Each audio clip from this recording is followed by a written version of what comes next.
नमस्कार, जय शिवराय.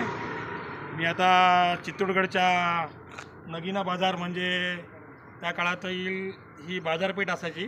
माझ्या पाठीमागे बघा गेलं तर ही बाजारपेठचे सर्व दृश्य आहेत. असे लाईनशीर बघा, हे मला वाटतं त्या काळातील बाजारपेठचे शॉप असतील.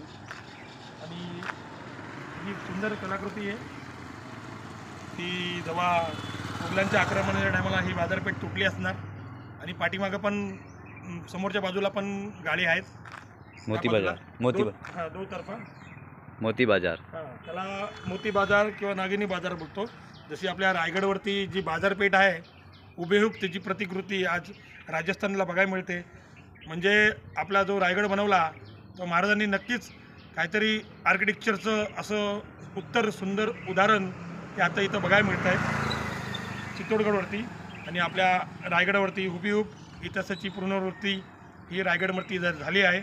चित्तोडगड आणि रायगड ह्या दोघांमध्ये हे मला फरक दिसतात.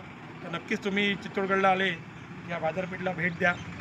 कारण की ज्या ज्या राजांनी आपली बाजारपेठ मजबूत ठेवली त्या देशाची प्रगती झाली. अशी बाजारपेठ महाराणा प्रतापांचा किल्ला जो चित्तोडगड आणि छत्रपती शिवाजी महाराजांचा रायगड असे दोन ह्या गोष्टी बाजारपेठच्या इथं बघायला मिळतात. जय शिवराय.